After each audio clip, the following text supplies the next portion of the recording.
Assalamualaikum warahmatullahi wabarakatuh. Selamat pagi Bapak Ibu.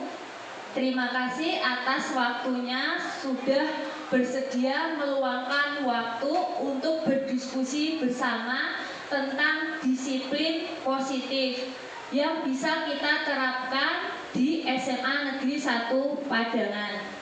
Karena disiplin positif sangat penting untuk membentuk karakter peserta didik. Apalagi kita sebagai seorang pendidik ingin membuat murid kita sesuai dengan profil pelajar Pancasila. Bisa saya mulai? Latar belakang. Pendidikan adalah tempat bersemainya benih-benih kebudayaan dalam masyarakat. KHD memiliki keyakinan bahwa untuk menciptakan manusia Indonesia yang beradab, maka pendidikan menjadi salah satu kunci utama untuk mencapainya. Pendidikan dapat menjadi ruang berlatih dan bertumbuhnya nilai-nilai kemanusiaan yang dapat diteruskan atau diwariskan. Ki Hajar Dewantara menjelaskan bahwa tujuan pendidikan adalah menuntut segala kodrat yang ada pada anak-anak, dan anak-anak sudah memiliki kodrat alam. Jadi yang dimaksud kodrat alam adalah kodrat yang sudah dimiliki anak sejak lahir, yang kita sebagai seorang pendidik tidak bisa merubahnya. Yang bisa kita lakukan hanya membimbing dan mengarahkan agar anak tidak salah langkah.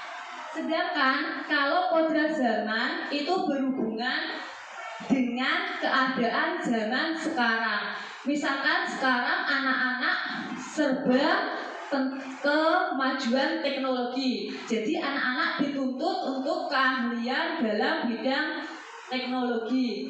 Selanjutnya, disiplin positif dan nilai-nilai kebajikan universal. Kebanyakan orang akan menghubungkan kata disiplin dengan tata tertib, teratur, dan kepatuhan pada peraturan. Kata disiplin juga sering dihubungkan dengan hukuman.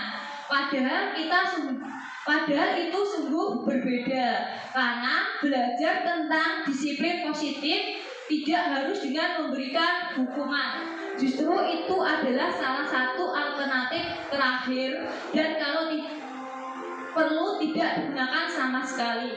Menurut Bapak Ibu, disiplin positif apa? Menurut pemahaman Bapak Ibu, berhubungan dengan apa? Mungkin ada yang bisa menjawab? Apa? Disiplin positif menurut panjenengan itu apa? Coba Pak Heri. Ya, terima kasih. Dan kalau menurut saya disiplin positif itu berarti siswa sudah mentaati peraturan-peraturan yang ada di sekolah, sehingga dalam kegiatan sehari-hari anak patuh terhadap aturan di sekolah. Mungkin seperti itu. Bagaimana? Terima kasih Pak atas pemahamannya. Jadi kita harus membedakan antara disiplin positif dengan hukuman, memberikan hukuman. Jadi disiplin positif itu mengarahkan anak untuk melakukan perbuatan yang baik tanpa memberikan hukuman. Karena dengan memberikan hukuman belum tentu membuat anak itu jera, tetapi anak itu akan menjadi pembangkang, bahkan bisa membenci kita. Selanjutnya, menurut Socrates dan Platon, disiplin diri dapat membuat seseorang menggali potensinya menuju kepada sebuah tujuan, sesuatu yang dihargai dan bermakna. Dengan kata lain, disiplin diri juga mempelajari bagaimana cara kita mengontrol diri dan dan bagaimana menguasai diri untuk memilih tindakan yang mengacu pada nilai-nilai yang kita hargai. Dengan kata lain, seseorang yang memiliki disiplin diri berarti mereka bisa bertanggung jawab terhadap apa yang dilakukan, karena mereka mendasarkan tindakan mereka pada nilai-nilai kebajikan. Bapak pendidikan kita Ki Hajar Dewantara menyatakan, di mana ada kemerdekaan, di situ harus ada disiplin yang kuat. Jadi, memerdekakan anak bukan berarti kita sebagai guru memberikan kebebasan seluas-luasnya. Jadi kebebasan tersebut bukan kebebasan secara mutlak. Jadi kita sebagai seorang pendidik harus mampu membimbing dan mengarahkan agar anak tersebut tidak salah melangkah. Next, selanjutnya. Disiplin positif. Contohnya ini, melakukan kontrol diri. Kontrol diri di sini yang bisa dilakukan adalah mengendalikan diri kita sendiri. Yang bisa mengontrol diri kita sendiri adalah diri kita. Tidak ada orang lain yang bisa mengontrol diri kita kalau tidak tumbuh dari keinginan kita. Sedangkan perbedaan peraturan sekolah. Kalau peraturan sekolah itu tata tertib yang dibuat oleh sekolah. Jadi mau tidak mau sebagai murid harus mematuhi tata tertib. Jadi mereka mematuhi tata tertib hanya untuk mentaati aturan agar tidak mendapat sanksi atau pelanggaran. Sudah? Nilai-nilai kebajikan yang ingin dicapai oleh setiap anak Indonesia adalah profit pelajar Pancasila. Yang pertama, beriman, bertakwa kepada Tuhan Yang Maha Esa. Ini poin yang amat penting, karena beriman dan bertakwa kepada Tuhan Yang Maha Esa akan membentuk karakter berakhlak mulia. Dengan memiliki karakter yang berakhlak mulia, secara otomatis karakter-karakter lain akan mengikuti. Misalkan berkebinekaan global, berarti kita saling menghormati keberaneka-ragaman yang ada. Selain itu, bergotong royong, karena kita manusia sosial, manusia yang tidak bisa hidup sendiri, butuh bantuan orang lain. Jadi dibutuhkan bergotong royong. Kreatif, jadi seorang harus dituntut bisa kreatif dalam hidupnya. Ada juga bernalar kritis serta mandiri.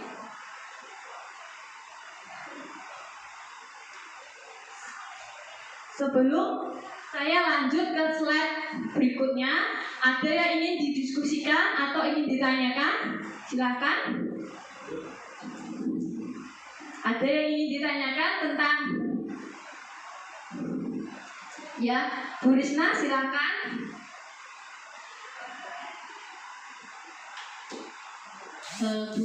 Terima kasih atas kesempatannya. Di sini saya ingin bertanya, bagaimana contoh penerapan disiplin positif yang bisa saya terapkan di sekolah, terutama saya sebagai guru, tanpa adanya hukuman atau sanksi.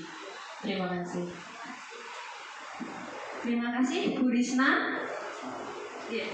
Contoh disiplin yang bisa kita terapkan di sekolah, yang pertama adalah disiplin waktu. Contohnya, anak datang ke sekolah dengan tepat waktu, tidak terlambat. Selain itu, yang kedua, anak mengumpulkan atau mengerjakan tugas dengan tepat waktu. Selain itu, ada disiplin cara berpakaian. Jadi peserta didik atau murid harus mematuhi peraturan cara berpakaian. Jadi harus menggunakan atribut. Selain itu, misalkan di dalam kelas contoh disiplin positifnya yaitu memberikan tugas piket. Jadi kalau nggak ada kesadaran, secara otomatis kelas akan tidak nyaman. Begitu. Terima kasih Bu. Bisa dilanjut. Slide yang kedua tentang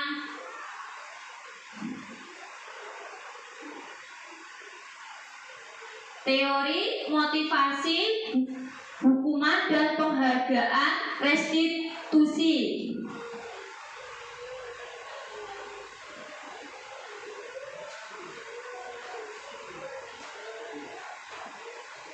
Teori motivasi ada 3. Yang pertama, untuk menghindari ketidaknyamanan atau hukuman. Ini sering sekali dilakukan oleh anak. Anak mematuhi tata tertib, mematuhi perkataan kita hanya karena takut dengan hukuman yang kita berikan. Yang kedua, untuk mendapatkan imbalan atau penghargaan dari orang lain. Misalkan contoh yang sering kali kita lakukan, memberikan imbalan berupa nilai. Kalau kamu mendapatkan nilai bagus, nanti akan saya kasih nilai tambahan. Kalau kamu mau mengerjakan tugas ibu, nanti ada poin khusus.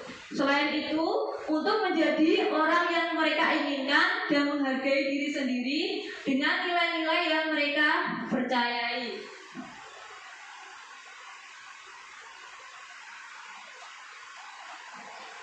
Tujuan dari disiplin positif adalah menanamkan motivasi yang ketiga pada murid-murid kita, yaitu untuk menjadi orang yang mereka inginkan dan menghargai diri sendiri.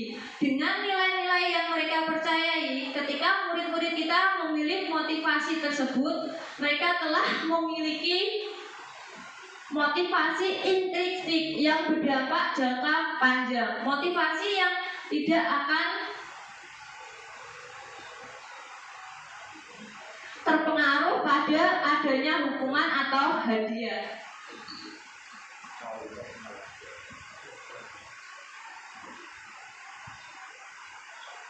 Dihukum oleh penghargaan. Dari kalimat ini menurut pendapat panjenengan gimana Bu? Dihukum oleh penghargaan. Dihukum kok bisa malah mendapat penghargaan? Mungkin ada yang bisa memberikan pendapat? Dihukum oleh penghargaan.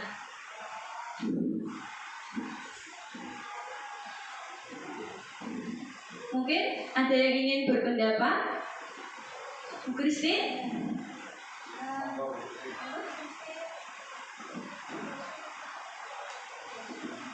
Terima kasih waktunya Bu Irma. Untuk kalimat dihukum oleh penghargaan, menurut saya bahwa penghargaan yang selalu diberikan kepada siswa atau kepada murid itu bisa menjadi sesuatu yang sifatnya negatif karena siswa atau murid melakukan sesuatu tindakan yang disiplin itu karena mengharapkan hadiah atau mengharapkan penghargaan.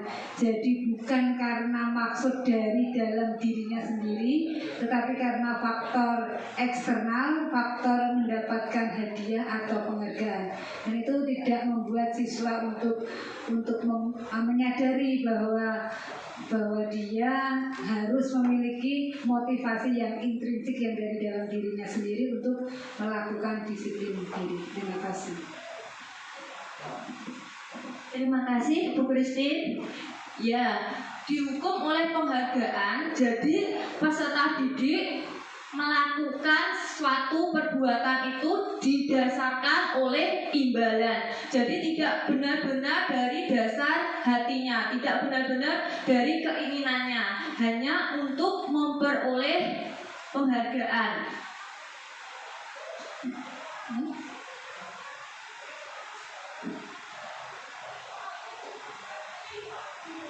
Hukuman, konsekuensi, dan restitusi. Tindakan terhadap suatu pelanggaran pada umumnya berbentuk hukuman atau konsekuensi, tetapi ada tindakan lain yang lebih baik, yaitu restitusi.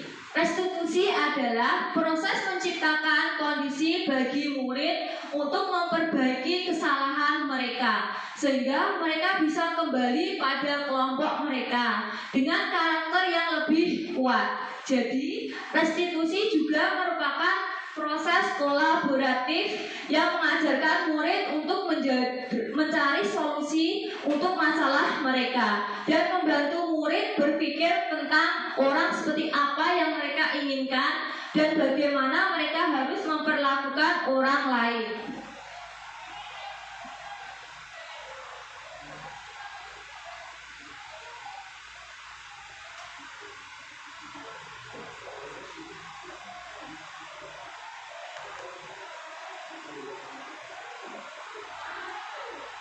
Sekarang kita akan berlanjut tentang keyakinan kelas. Keyakinan adalah nilai-nilai kebajikan universal yang disepakati secara tersirat dan tersurat. Jadi keyakinan seorang siswa akan lebih memotivasi dia dari dalam, sehingga ia tidak hanya sekedar mengikuti serangkaian peraturan-peraturan yang mengatur mereka tanpa memahami tujuan mulianya. Murid-murid perlu yang pertama mendengarkan dan memahami arti sesungguhnya tentang peraturan-peraturan yang diberikan. Apa nilai-nilai kebajikan di balik peraturan tersebut dan apa tujuan utamanya.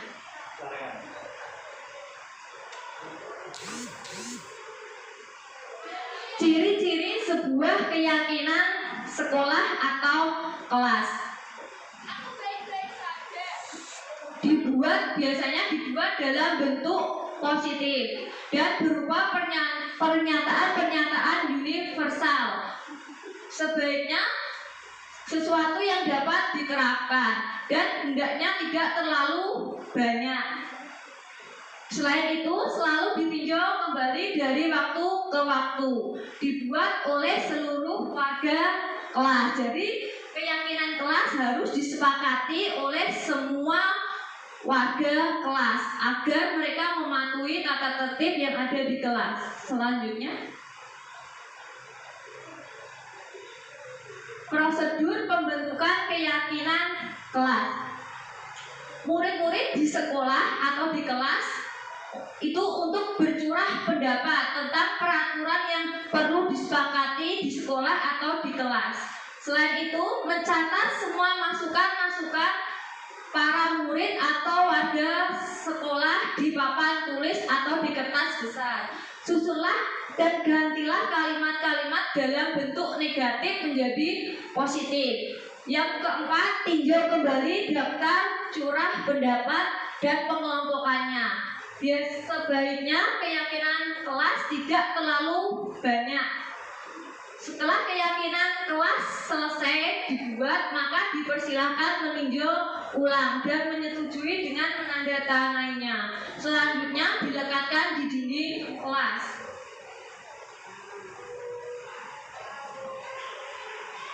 Ini contoh-contoh keyakinan kelas. Yang pertama yang bisa kita buat, misalkan ini, setiap anggota kelas perlu belajar. Setiap anggota kelas perlu senang, dan setiap anggota kelas perlu melakukan tugas. Setiap anggota kelas perlu saling menghargai, dan setiap anggota kelas perlu merasa aman. Terus yang bisa kita tulis lagi di keyakinan kelas, yaitu selalu bersikap positif, senantiasa menjadi diri terbaik, dan percaya dan menghormati orang lain serta barang miliknya, berkomitmen terhadap setiap tugas dan senantiasa membantu.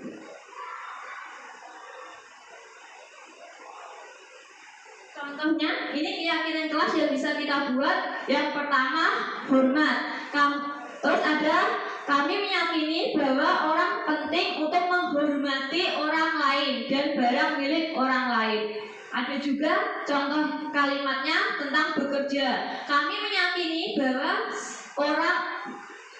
sangat penting untuk mengerjakan segala pekerjaan atau mengikuti kegiatan yang telah ditugaskan. Nah, ini contoh keyakinan kelas yang sudah saya buat dan disepakati oleh kelas. Contohnya ini, kelas 11 MIPA 4. Ini jadi anak-anak saya minta pendapat untuk menulis keyakinan kelas apa yang mereka inginkan. Contohnya ini ada tidak boleh selometan, tidak boleh berbicara, terus tidak boleh tidur, terus tidak boleh makan dan minum saat pelajaran. Ini contoh keyakinan kelas yang telah disepakati dan ditandatangani oleh kelas 11 MIPA 4. Kenapa perlu dibentuk keyakinan kelas? Tujuannya adalah mempelajari di kelas lebih efektif tercapai. Kelas menjadi lebih kondusif. Murid belajar bertanggung jawab atas komitmen yang disepakati. Terus menanamkan disiplin positif terhadap murid.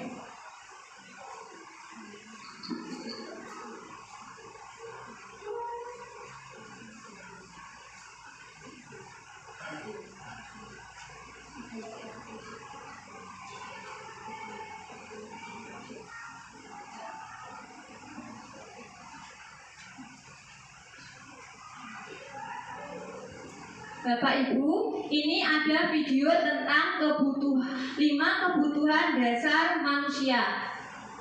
Silakan dilihat. Salam dan bahagia Ibu dan Bapak guru hebat.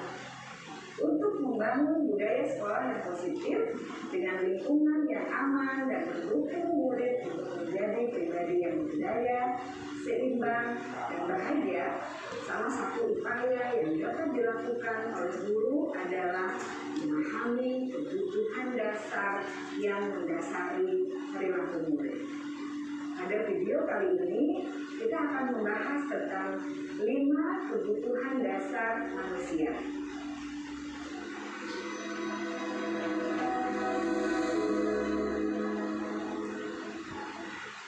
Ki Hajar Dewantara dalam salah satu kutipannya menyatakan, kita ambil contoh perbandingannya dengan hidup tumbuh-tumbuhan.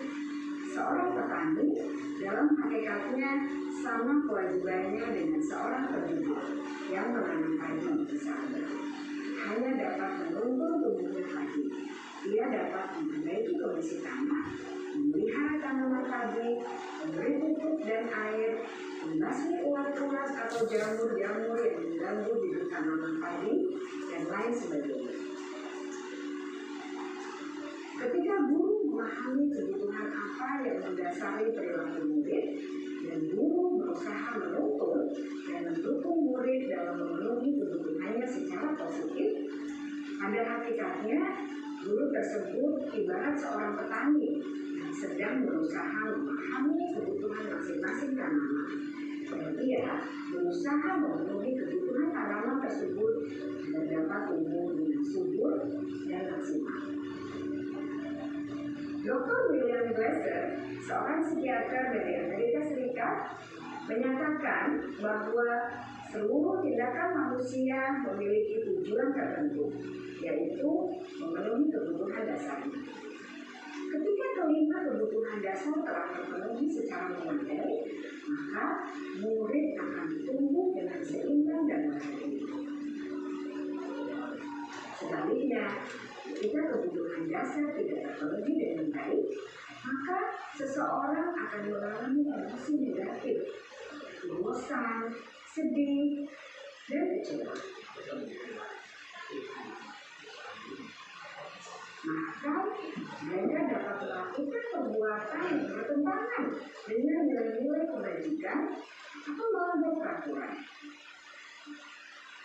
Dengan kata lain, perilaku buruk seseorang biasanya adalah respons dari kebutuhan yang tidak terpenuhi. Namun, mereka tidak tahu cara untuk menunjukkannya. Ada 5 kebutuhan dasar dasar manusia menurut Dr. William Glasser, yaitu yang pertama, kebutuhan untuk bertahan hidup atau survival. Yang kedua, kebutuhan untuk merasa diterima atau love and belonging. Yang ketiga, kebutuhan akan kebebasan atau freedom. Yang keempat, kebutuhan akan kesenangan atau fun. Dan yang kelima, kebutuhan akan penguasaan atau power. Kebutuhan dasar yang pertama adalah kebutuhan yang bersifat fisiologis untuk bertahan hidup atau survival. Misalnya, kesehatan, rumah, dan makanan. Kebutuhan biologis sebagai bagian dari proses reproduksi termasuk kebutuhan untuk tetap bertahan hidup. Kebutuhan untuk merasa aman juga termasuk dalam kebutuhan ini.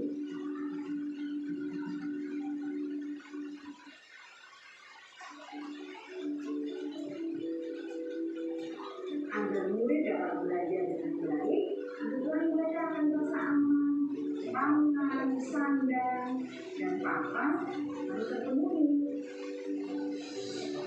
Bagaimana mungkin mereka dapat belajar dengan baik bila mereka datang ke sekolah dengan perut yang lapar atau bila rumah mereka kebanjiran?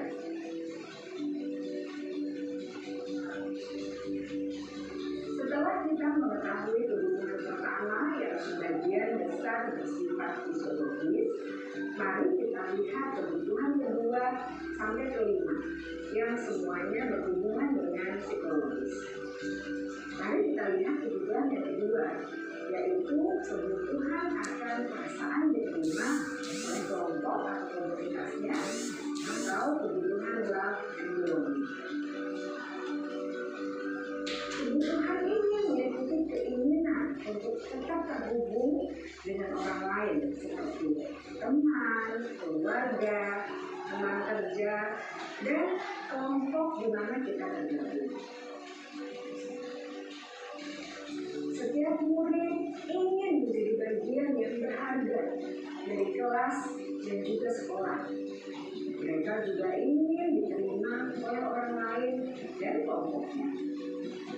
Bahkan, murid yang terlihat paling cuek pun jauh di dasar hatinya pasti ingin merasa diterima. Sebagai guru, seharusnya kita dapat menerima murid kita apa adanya, sesuai dengan modal. Karena setiap murid adalah unik. Mereka memiliki kekuatannya masing-masing, sehingga guru seharusnya bisa menciptakan kesempatan untuk murid berkolaborasi dan memiliki ikatan emosi satu sama lain.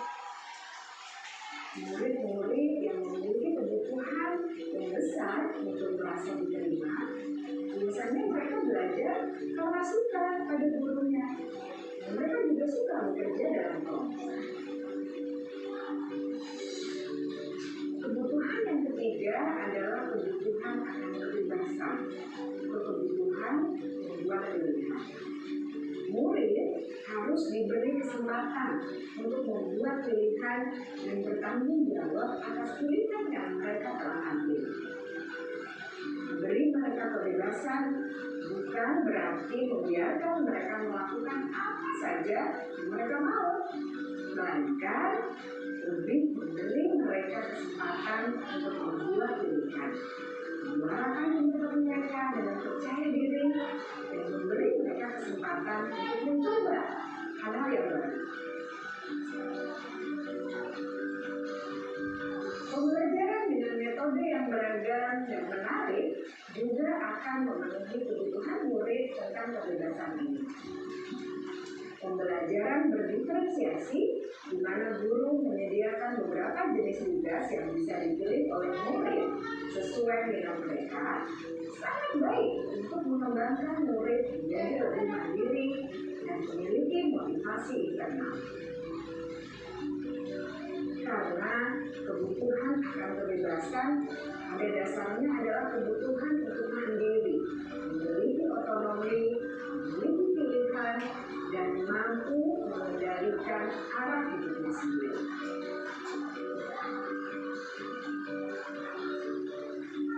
Kebutuhan yang keempat adalah kebutuhan akan kesenangan.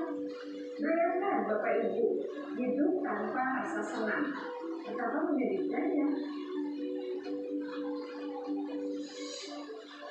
Dosen menghubungkan kebutuhan akan kesenangan dengan belajar.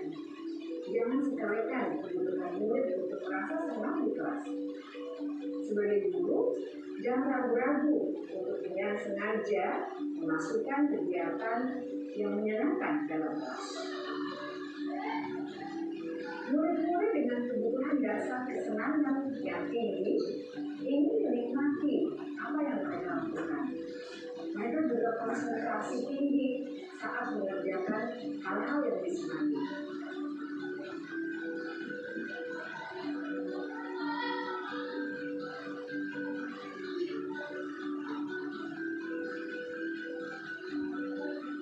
Kebutuhan yang kelima adalah kebutuhan akan penguasaan. Setiap murid memiliki kebutuhan untuk merasa kompeten,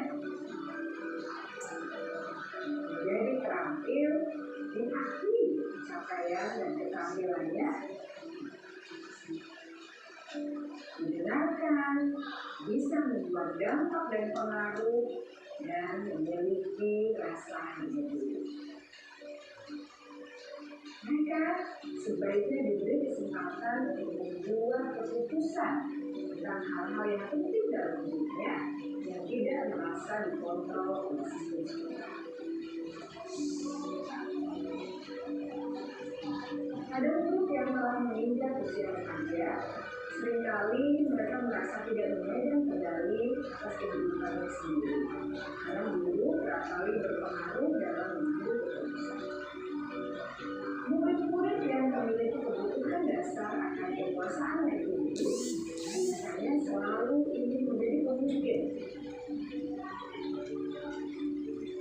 Mereka juga suka mengamati sebelum mencoba hal yang baru.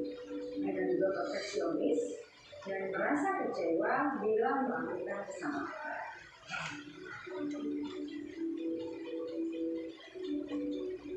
Ibu dan bapak guru sangatlah penting bagi kita untuk mengetahui kebutuhan dasar murid-murid agar kita memahami alasan dibalik sikap dan tingkah laku mereka. Bila murid berperilaku buruk atau melanggar peraturan sehingga tindakannya tidak sesuai dengan nilai pendidikan, maka guru harus mencari tahu alasan yang mendasari tindakan tersebut dan kebutuhan apa yang perlu dipenuhi.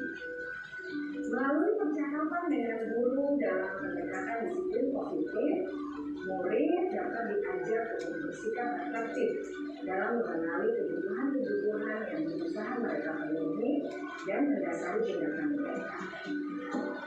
Jika guru mengabaikan perilaku murid, maka perilaku tersebut akan berpengaruh pada suasana kelas yang kurang kondusif dan akan berpengaruh pada tujuan dari pendidikan itu sendiri. Ibu bapak guru hebat, mari kita menjadi guru yang lebih baik dengan memahami kebutuhan dasar murid-murid kita yang senantiasa memimpin mereka untuk menjadi pribadi yang berdaya, seimbang, dan bahagia. Salam dan bahagia, ibu dan bapak guru hebat.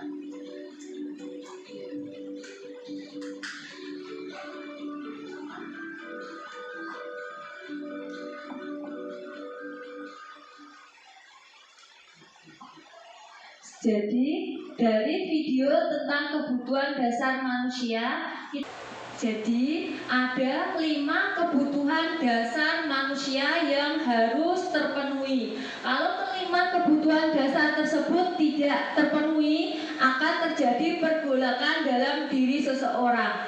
Yang pertama, kebutuhan untuk bertahan hidup.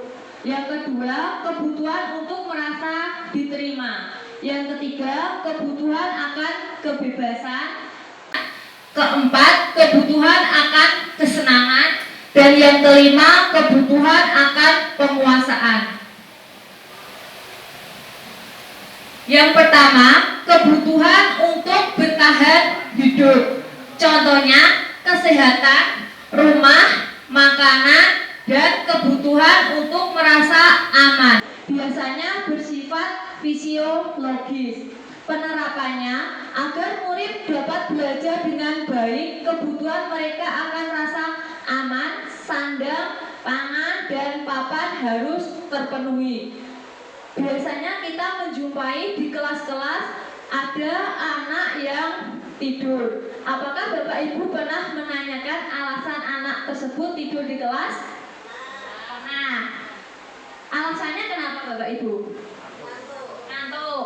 Ya, selain itu biasanya saya pernah menanyai anak tersebut di kelas kerjaannya kok tidur saja. Ternyata anak tersebut membantu orang tuanya berjualan angkringan tiap malam. Jadi anak tersebut belum berkecukupan dalam kebutuhan untuk bertahan hidup, untuk memenuhi kebutuhan hidup. Jadi anak tersebut membantu orang tuanya berjualan di angkringan. Akibatnya secara otomatis anak tersebut bergadang dan di kelas menjadi ngantuk.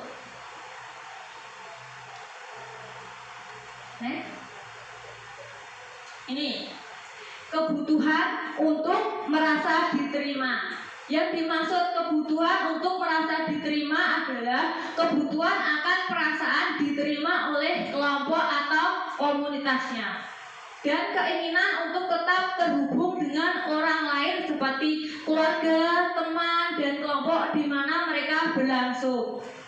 Biasanya di kelas kita menjumpai anak-anak yang sering sendiri menyendiri. Ada Bapak Ibu? Ada. Ya, biasanya anak tersebut cenderung individualisme, tidak butuh bantuan temannya karena ada. Ya, karena anak tersebut tidak memiliki jiwa sosial, jadi tidak butuh orang lain. Padahal kebutuhan untuk merasa diterima dalam kelompoknya sangat penting. Ini penerapan yang bisa dilakukan. Setiap murid ingin menjadi bagian yang berharga dalam kelas dan juga sekolah. Mereka juga ingin diterima oleh orang lain. Biasanya anak agar ingin dikenal oleh gurunya, biasanya dia melakukan berbagai macam cara. Contohnya apa Ibu? Biar Ibu kenal sama anak tersebut. Biasanya apa yang dilakukan? Caper, ya, cari perhatian, benar. Ya, biasanya anak tersebut ingin cari perhatian karena mereka belum bisa mencukupi ini kebutuhan untuk merasa diterima. Jadi mereka melakukan caper ya kepada guru tersebut. Terus yang ketiga, kebutuhan akan kebebasan atau kebutuhan membuat pilihan. Kebutuhan akan kebebasan pada dasarnya adalah kebutuhan untuk mandiri, memiliki otonomi, memiliki pilihan, dan mampu mengendalikan arah hidupnya sendiri. Jadi kita sebagai guru memberikan kemerdekaan anak bukan berarti memberikan kemerdekaan secara mutlak ya. Kita sebagai guru harus tetap mengarahkan dan membimbing anak tersebut. Misalkan ini penerapannya, setiap murid harus diberi kesempatan untuk membuat pilihan dan bertanggung jawab atas pilihannya. Selain itu, kebebasan bukan berarti membiarkan murid melakukan apa saja yang mereka inginkan. Tetapi kebebasan berarti kesempatan untuk membuat pilihan dan menyuarakan pendapat.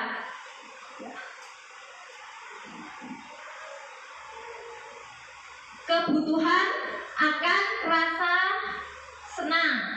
Hidup tanpa senang betapa menyedihkan. Ya, bagaimana kalau kita hidup sedih terus? Bagaimana perasaan jenengan? Sakit Bu, ya. Sumpah ya. Menderita ya. Makanya sangat dibutuhkan kebutuhan akan kesenangan. Ya, bahkan kalau kita sebagai seorang pendidik untuk mendapat kebutuhan akan kesenangan, biasanya yang kita lakukan apa? Kalau kita merasa jenuh dengan segala giling, ya, cari makan, ya, shopping, ya, untuk menghilangkan rasa penat, ya, Bapak Ibu. Zikir, ya, bukan zikir, ya, untuk menenangkan jiwanya, ya, karena ya calonnya kan Pak Kiai, ya, amin.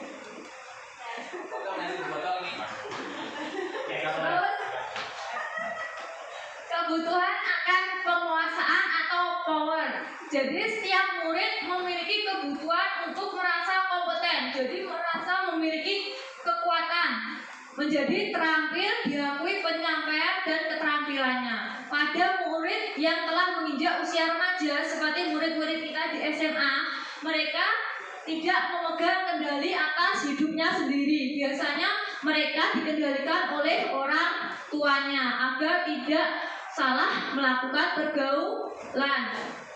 Ya, jadi biasanya anak-anak SMA itu harus ada yang mengendalikan agar tidak salah arah.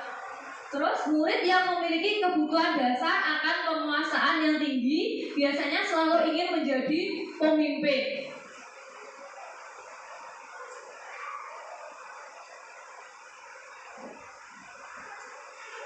Mungkin ada yang ingin didiskusikan Bapak Ibu tentang 5 kebutuhan dasar yang harus terpenuhi bagi manusia. Karena kelima kebutuhan dasar itu sangat terhubung. Kalau salah satu tidak terpenuhi pasti akan melakukan pergolakan atau melakukan perbuatan ke hal yang negatif. Ada yang ditanyakan? Bisa dilanjut kalau nggak ada ya. Oke. Terus ini kita bisa melihat tentang video posisi kontrol yang harus dilakukan sebagai seorang guru. Oke, silakan. Salam bahagia Ibu dan Bapak Guru hebat. Dalam penerapan disiplin positif restitusi, salah satu program yang dikembangkan adalah 5 posisi kontrol. 5 posisi kontrol dalam restitusi adalah proses perjalanan seorang pendidik agar dapat mengenali diri. Pada video kali ini, kita akan membahas tentang 5 posisi kontrol yang dikembangkan oleh Diane Gosling dan contoh penerapannya.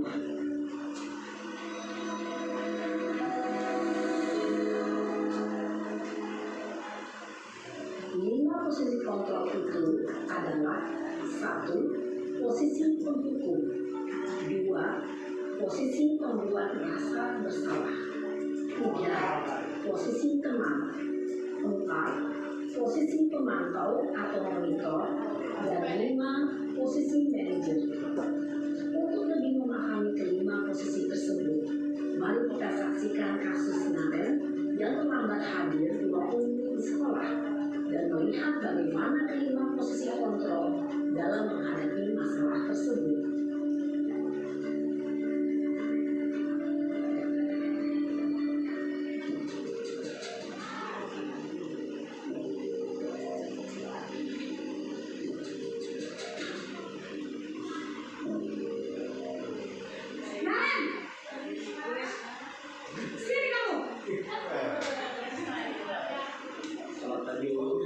Selalu terlambat. Kamu deh, pasti terlambat. Maaf Bu, saya Apa coba? Alasan kamu apa lagi? Kenapa sih kamu tidak terlambat? Malas sekali ya kamu jadi anak. saya Dasar pemalas. Gampang kapok sih kamu. Sudah berapa kali terlambat? Sana, kamu keliling lapangan basket 2 kali. kenapa saya harus ke lapangan basket Bu? Kenapa? Kamu mau anak ibu? Berani-beraninya jawab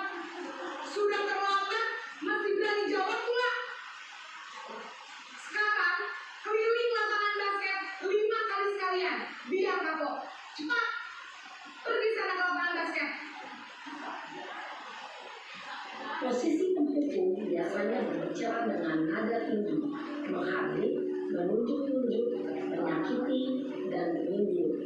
Hukuman bisa berupa fisik maupun psikis. Ibu dan bapak guru hebat. Dampak yang terjadi pada murid ketika guru berada pada posisi penghukum adalah murid cenderung akan memberontak, bahkan menyimpan dendam.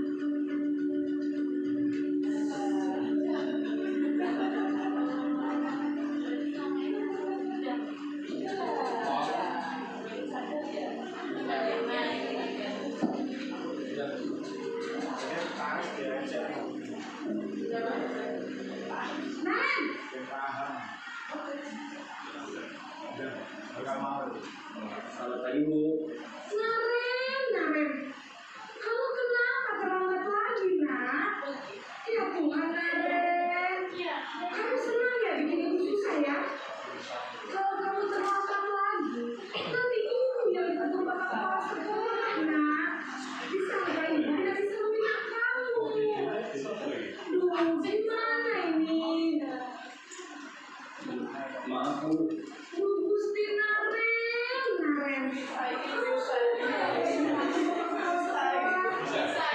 Terus, sekarang ibu harus tulis apa ini di buku absen? Ini kamu sudah sering terlambat loh. Ibu harus apa coba? Maaf, Bu. Maaf sekali. Ya sudah, lain kali jangan bikin ibu susah lagi ya nak ya. Ibu tidak akan sempat lagi kalau kamu gini terus. Bisa jantungan kalau ibu tegur bapak kepala sekolah. Sana cepat kelas. Maaf ya, Bu. Maaf sekali. Posisi membuat merasa bersalah berbicara dengan nada tenang, cenderung lembut. Namun kata-kata yang diutarakan membuat murid merasa menjadi orang yang gagal, memandang buruk dirinya sendiri, merasa tidak berharga, dan tidak sanggup membahagiakan orang lain. Ketika guru mengambil posisi pembuat rasa bersalah, murid akan menganggap dirinya yang bersalah dan ia akan menyimpan emosi negatif tersebut di dalam dirinya.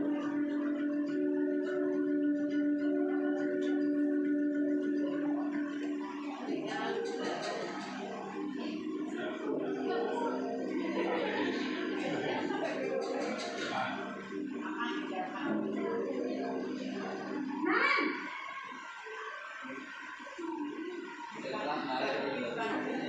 Selamat pagi, Bu. wah, sudah jam berapa ini nak? Iya, Bu. Tadi guru saya belum membangunkan saya, Bu. Kamu malah menyalahkan ibu kamu. Bukannya anak yang larinya paling kencang. Kok terlambat sih? Iya, Bu. Saya memang terlambat bangun tadi. Jadi, biarpun saya lari kencang, tetap nggak terkejar, Bu. Ya sudah sana, nanti lain kali larinya lebih kencang lagi ya. Biar gak terlambat lagi. Bikin senang ibu. Demi ibu. Bisa kan? Bisa, Bu.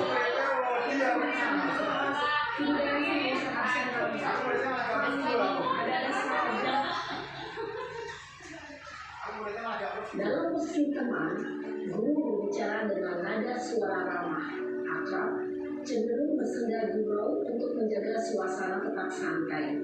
Murid akan merasa senang, aman, dan akrab dengan guru.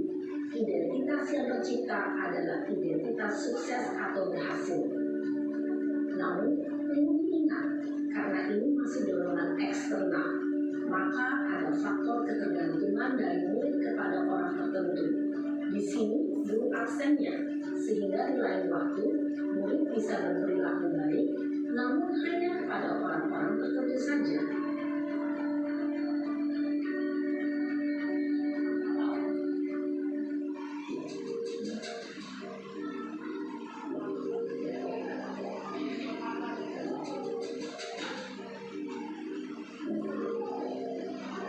Naren,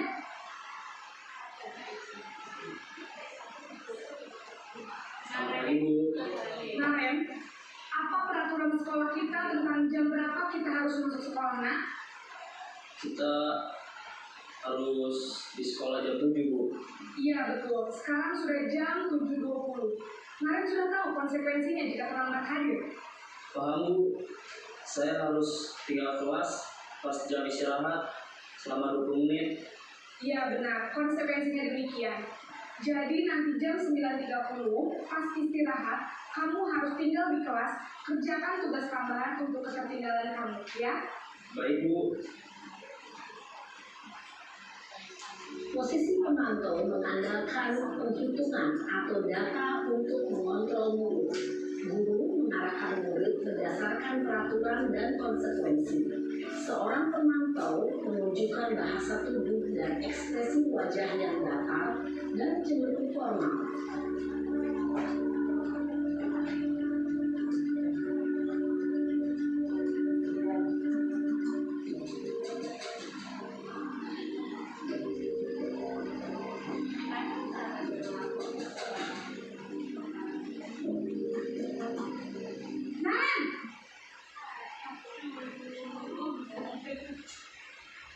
Selamat pagi, Bu.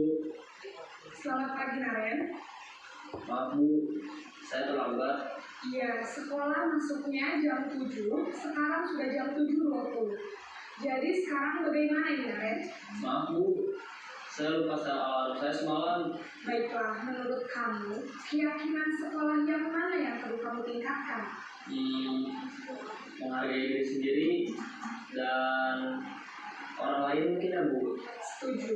Jadi, apakah Naren meyakini prinsip saling menghormati tersebut? Iya, Bu. Saya meyakininya. Apakah Naren bersedia memperbaiki masalah keterlambatan ini? Bersedia, Bu. Bagaimana kamu akan memperbaiki masalah keterlambatan ini? Saya akan coba untuk tidak lupa menyetel alarm saya, Bu. Baik, kalau Naren lupa menyetel alarm di rumah, ada orang yang kira-kira bisa bantu mengingatkan tidak? Ada, Bu. Kakak saya, Kak Emma. Ada lagi selain Kak Emma? Selain Kak Emma, ada ibu saya. Baik, jadi yang mengingatkan Naren adalah Kak Emma dan ibu kamu, ya? Kira-kira akan mulai setel alarm kapan nih, Naren? Setelah pulang sekolah, akan segera saya lakukan.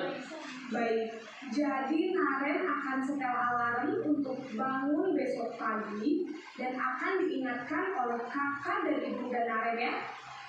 Ada lagi yang mungkin perlu dilakukan, Naren, agar tidak terlambat bangun lagi. Tidak ada, Bu. Baik, Naren, terima kasih untuk kerjasama kamu. Sekarang kamu perlu kembali ke kelas untuk belajar. Baik, Bu. Terima kasih. Posisi manajer adalah posisi kontrol yang disarankan untuk membimbing murid memiliki sikap disiplin yang positif, yaitu murid yang mandiri, bertanggung jawab, dan dapat memecahkan masalah.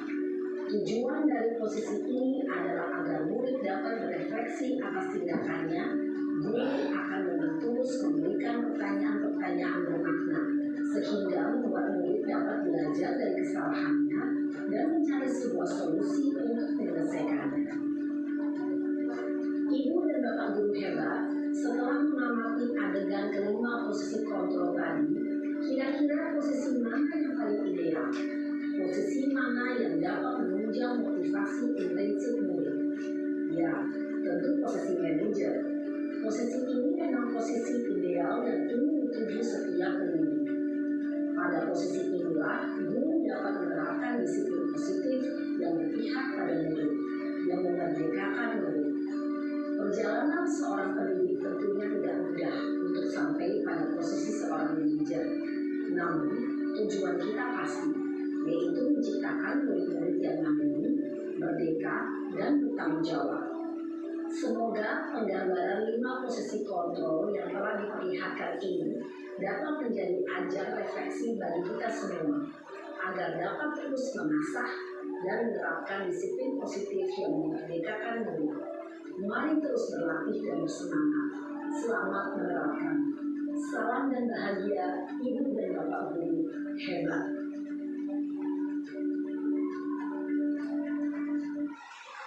Dari kelima posisi kontrol yang ada di video tersebut, yang sering Bapak Ibu terapkan posisi yang mana? Ya, coba Bu Risna. Saya sering posisi 1, Bu. Posisi pemukul. Iya. Alasannya kenapa, Bu? Alasannya membuat jera siswa. Gitu. Atau biasa juga kadang-kadang saya posisi merasa biar siswa itu merasa bersalah dengan kesalahan yang dia lakukan. Terima kasih Bu Risna. Jujur ya, sebelum saya ikut CGP, posisi kontrol yang sering saya lakukan sama seperti Bu Risna, yaitu posisi penghukum. Saya juga hampir mirip dengan Bu Risna ya. Posisi penghukum saya lakukan agar anak tersebut jera. Tapi setelah saya mempelajari modul tentang 5 posisi kontrol, pemikiran saya berubah. Justru posisi penghukum ini posisi yang kurang baik jika diterapkan, karena dengan posisi penghukum anak akan menjadi pendendam, bahkan anak tidak suka terhadap kita. Ada kasus yang bahkan karena anak tersebut tidak suka terhadap gurunya, tidak mau mengikuti pelajarannya. Ya, jadi kita sebagai seorang guru sebisa mungkin harus membuat kelas itu menyenangkan. Oke.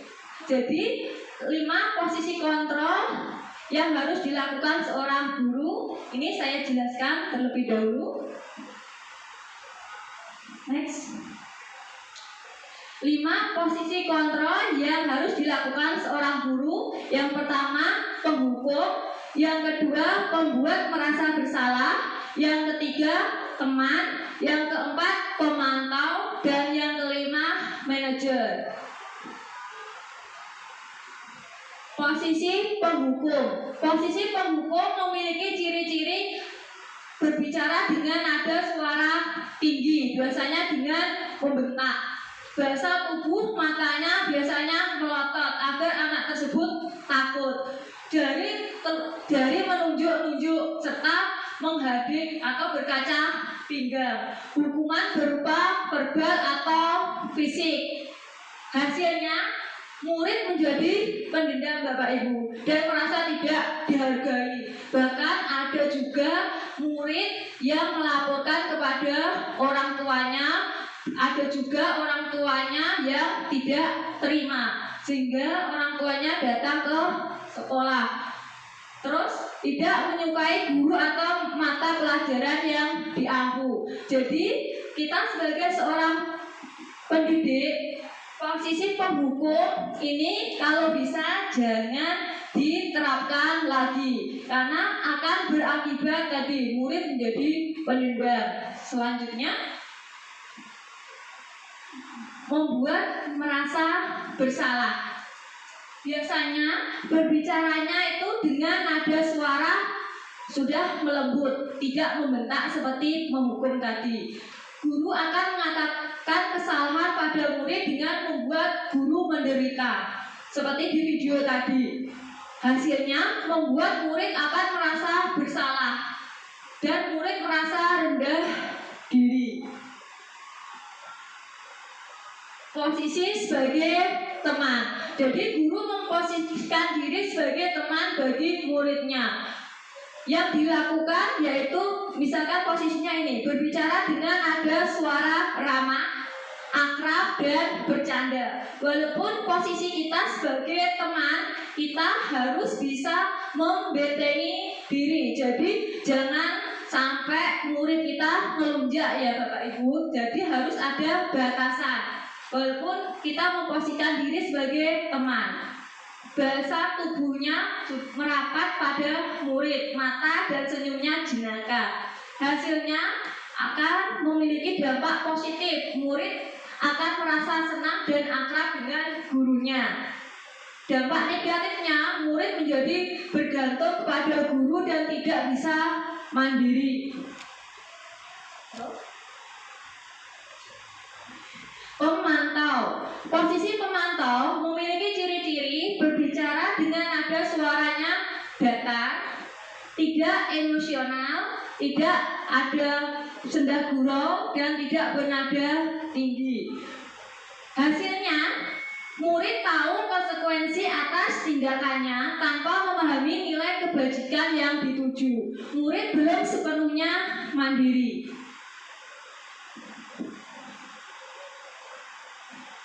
Manajer.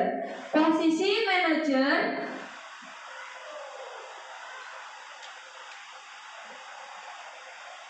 memiliki ciri-ciri berbicara dengan suara bernada netral, tidak emosional, tidak terlalu ramah, dan tidak bernada tinggi.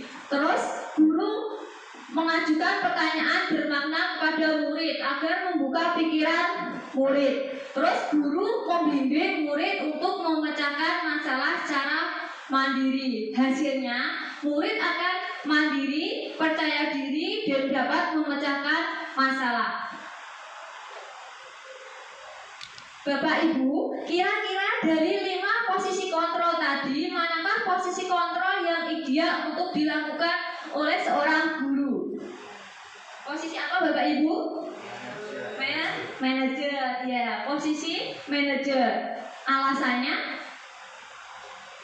Pada posisi manajer, guru dapat menerapkan disiplin positif yang berpihak pada murid dan memerdekakan murid.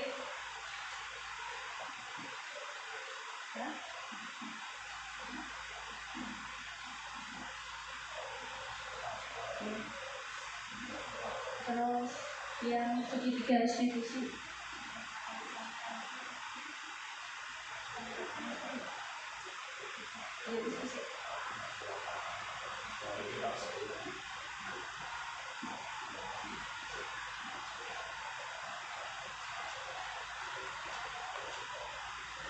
Ini materi yang terakhir tentang segitiga restitusi. Segitiga restitusi adalah proses menciptakan kondisi bagi murid untuk memperbaiki kesalahan mereka, sehingga mereka bisa kembali pada kelompok mereka dengan karakter yang lebih kuat.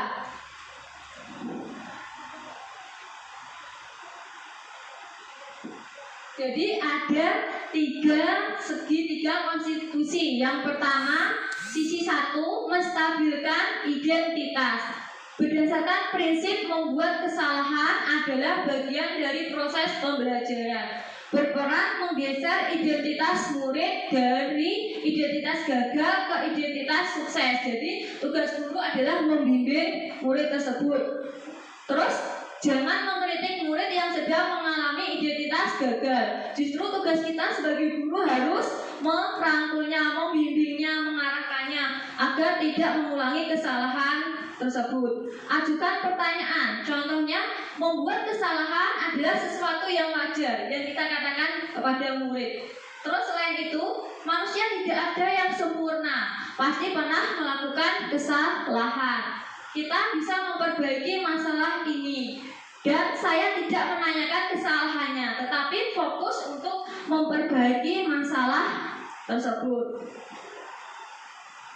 Sisi kedua dari segitiga restitusi, yang itu validasi tindakan yang salah. Berdasarkan prinsip setiap perilaku berupaya memenuhi suatu kebutuhan tertentu. Guru bergeser dari pemikiran stimulus respon menjadi proaktif. Terus mengendalikan dan mengakui kebutuhan murid ini dapat memperbaiki hubungan dengan murid. Terus pernyataan atau pertanyaan disampaikan dengan nada suara tidak menghakimi atau memojokkan anak tersebut. Jadi yang bisa kita ajukan pertanyaan misalkan ini, kamu tidak bertindak lebih gegabah lagi ya nak? Kamu tidak melakukan tanpa suatu alasan tersebut. Kamu melakukan karena mempertahankan sesuatu yang penting bagimu. Mungkin kamu bisa mempelajari sesuatu perilaku baru yang lebih efektif. Bersediakah kamu mempelajarinya? Itu contoh validasi tindakan yang salah.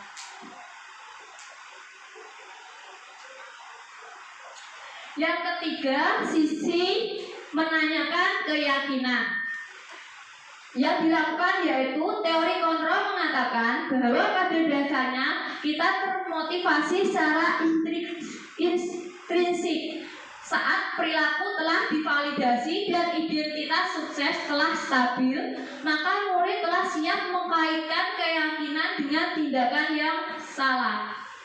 Ajukan pertanyaan yang bisa kita lakukan sebagai keluarga atau kelas, apa yang kita yakini, terus nilai-nilai apa yang telah kita sepakati, seperti apakah gambaran sebuah kelas yang ideal bagi kamu, kamu ingin jadi orang seperti apa.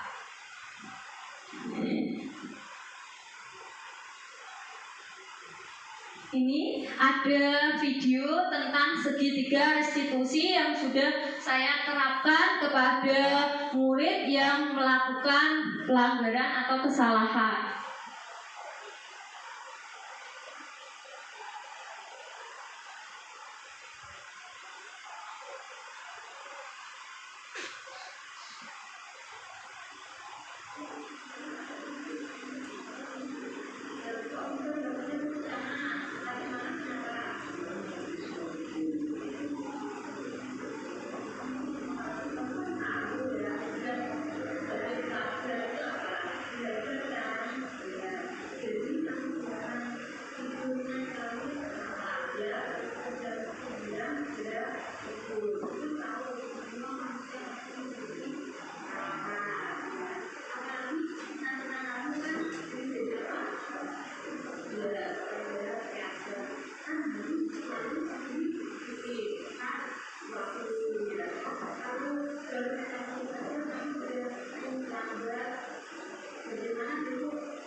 Demikian contoh dari penerapan segitiga restitusi yang sudah saya terapkan pada murid saya saat dia melanggar peraturan.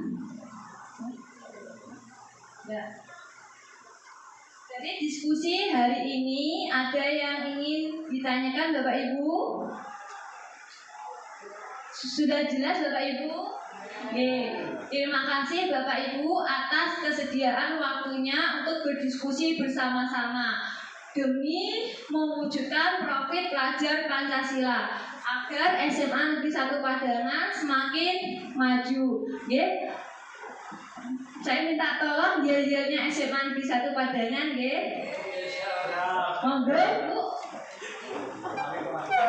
Kita harus selalu semangat menerapkan yel-yelnya, SMA Negeri 1 Padangan.